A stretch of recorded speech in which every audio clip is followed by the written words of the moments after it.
Our theme for this month is how Spirit shines through. Last week's talk, No Limit on Spiritual Choice, created quite a stir, I discovered. It seemed to really hit home with several of you, and I got some feedback on it. I talked with some of you since then about how it spoke to you about things that are going on or not going on in your life. And though each one of us has our own issues and our own healing to bring about, the message that you heard here last Sunday served you in the particular work that you're doing at that particular moment. That's the wonder and the marvel of universal intelligence. It's a living presence that has a constant and ongoing read on every one of us. I'm reminded of one of my favorite quotes from Ernest Holmes. He said, "Since some people have been healed while others have not, the answer is not that God has responded to some and not to others. The answer is that some have responded to God more than others." Divine Spirit, you see, is a living presence. And when I say presence, I mean right here, right now. And as we're able to transcend our false belief that this creative energy is some kind of superhuman, but with human tendencies and frailties, then and only then will we come to comprehend what is really meant by the living presence. That presence which is contained within all it creates, but which awaits our demand on it to burst forth. If you remember, those of you who come here on a regular basis, I've talked about Eric Butterworth's quote in that regard, that this is the gift that we have been blessed with upon creation.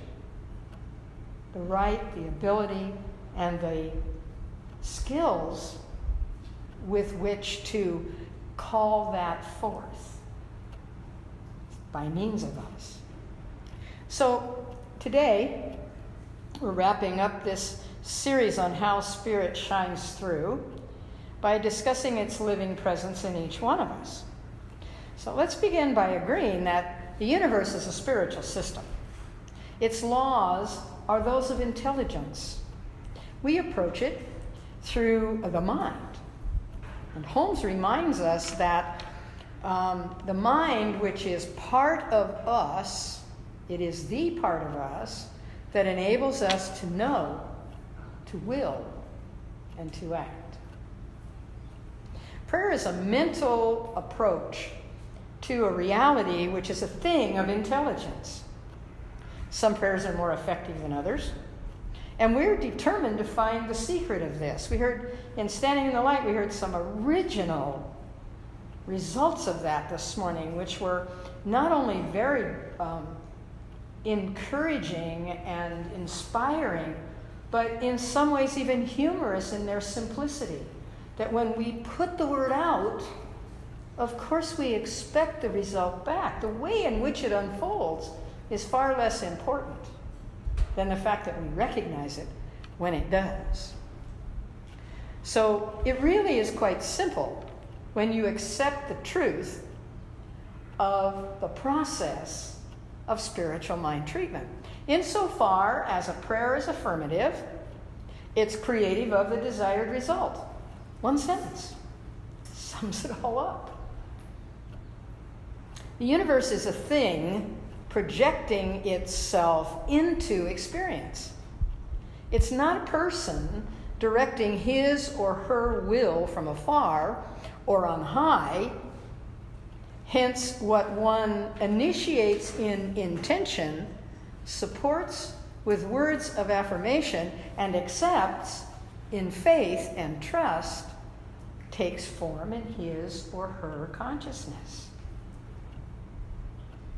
There are those who believe that there must be human-made religious laws, that there must be tenets, idols, rituals, genuflection, sacrifices, penance, external processes, directing their path for an outcome, good, bad, or indifferent.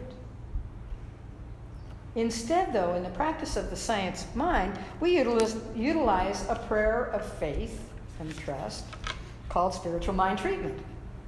It's called that for a specific reason. Because as defined in the English Oxford Dictionary, the word treatment is described as the manner in which someone behaves toward or deals with something. Hence, spiritual mind treatment is precise, it's directive, it's equally available to all who choose it, yet individualized in the words which come from each one who does use it for her or his highest and best good. That's where this individualization comes in. It's one law. It works the same in all cases. It's like electricity.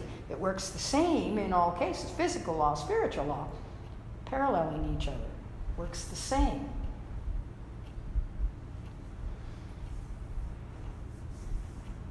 Holmes, in his writing, Can We Talk to God? I don't know how many of you are familiar with this book, but you know how I love to drag these out of my bookcase.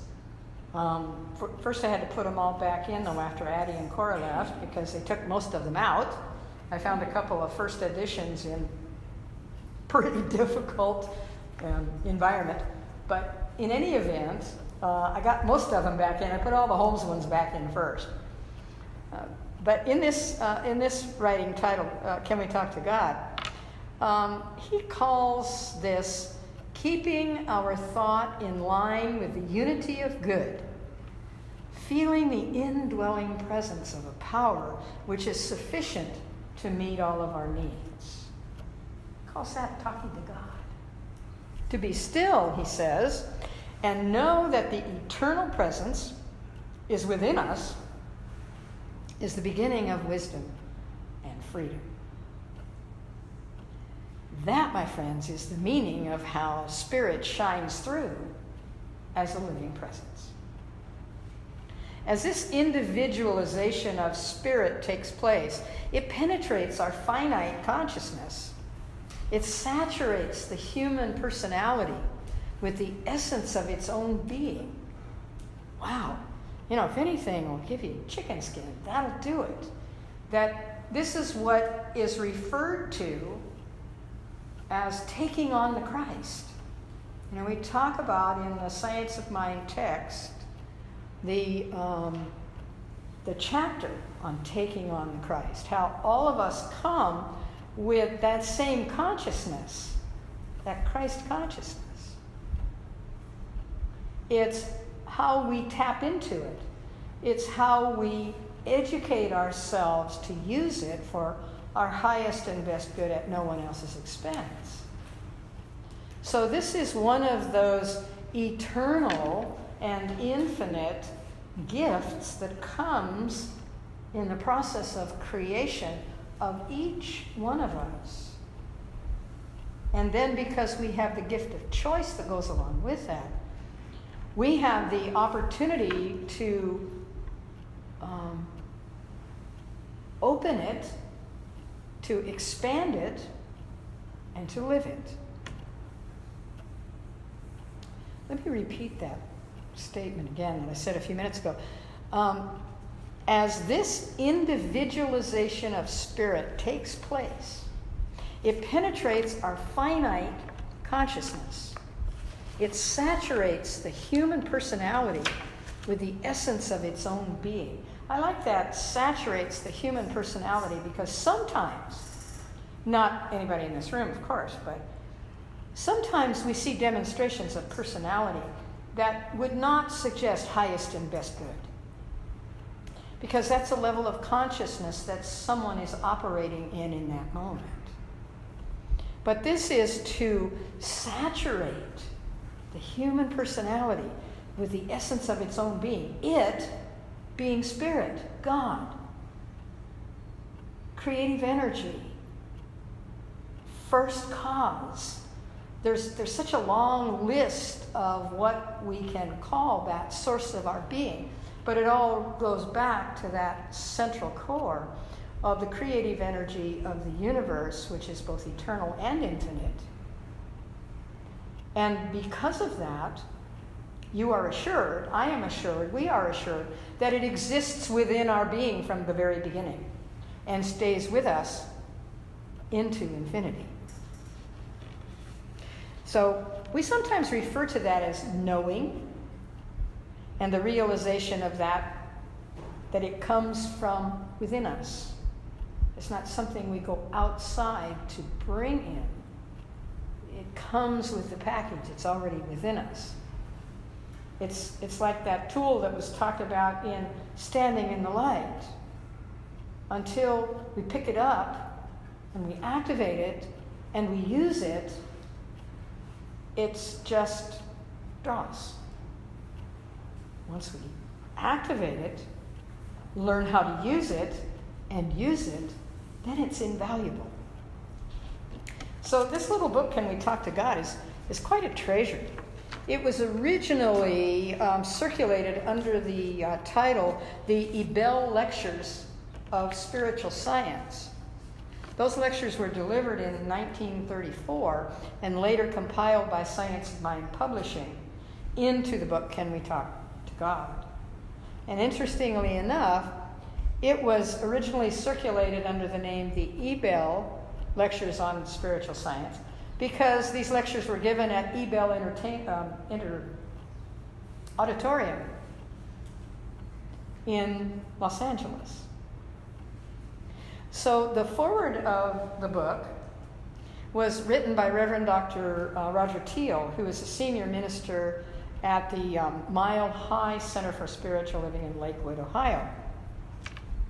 And Roger starts that intro by answering the question, can we talk to God?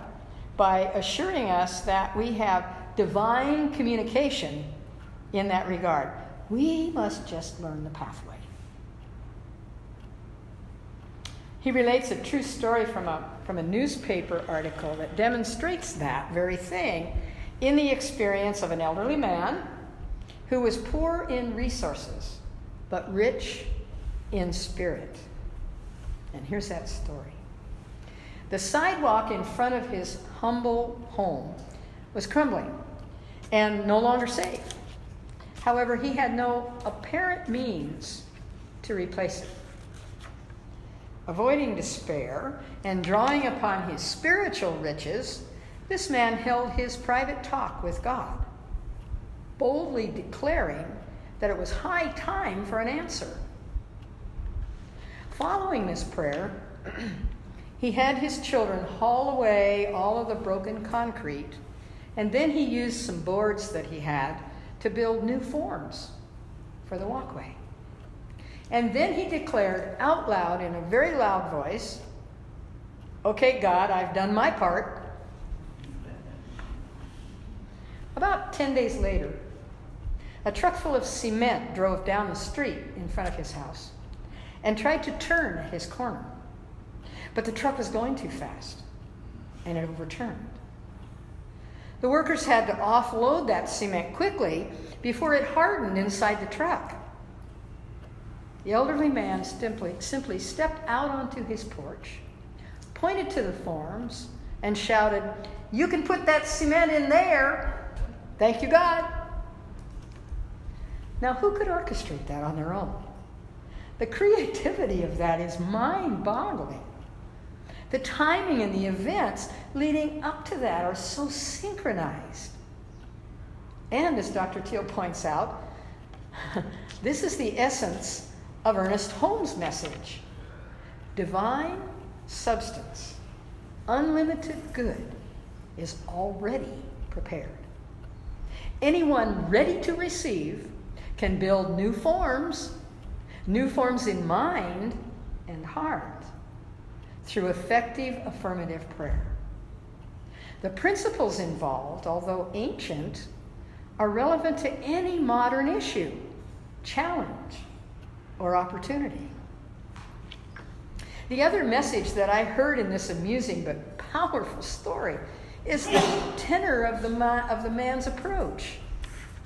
He did his spiritual practice first, boldly declaring it was time for action, but without limits.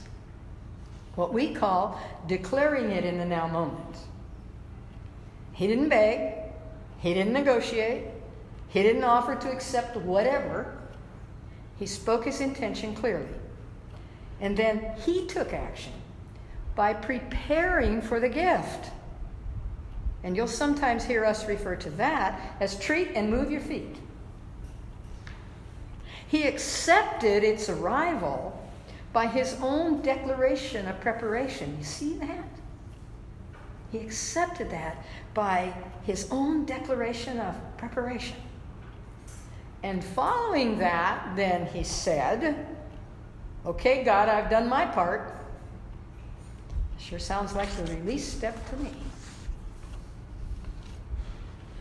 So, when was the last time you could declare that you were thinking from the infinite? When was the last time that your intention, your recognition, your unification, your declaration, your acceptance, and your release provided instantaneous demonstration? The truth is, it always does. The caveat is, when did you accept it in the present moment? You see, it's not a bad thing when your treatment work has what appears to be delays. It's a teaching tool. Not teaching God, teaching us. There's a quote in the New Testament of the Bible which says, I believe, help me with my unbelief. Whenever a demonstration seems to be taking what is humanly called time, it's an opportunity for me to explore my beliefs. Not about the intention, about the unification, about the acceptance, about the release. The man in the story told earlier unified with his source of being. And then he accepted and released when he spoke boldly the words, okay, God, I've done my part. When I speak the words, how Spirit shines through, and a living presence, I'm thinking from the infinite. Got another one. That phrase is not copyrighted, but the book by that name is. And in this book is a quote from Judge Thomas Troward, who some of you recognize from having taken classes with his texts. Quote from Judge Troward regarding the stuff of spirit. Because spirit is infinite or limitless, it's everywhere. And therefore it follows that the whole of spirit must be present at every point in space, at the same moment. All spirit is concentrated at any point in space that we may choose to fix our thought upon. If that gives you chicken skin, it's because the power of that statement is describing the power of your thought in any given moment. And in that moment, we fix our thought upon anything we are present, limitless, infinite. Does that scare you? Does that excite you? Does that confuse you? Perhaps it calls you to know more. Receptive minds, as history has unfolded, have become more curious, more focused, more outspoken about this thing called God about what it is, what it does, and how.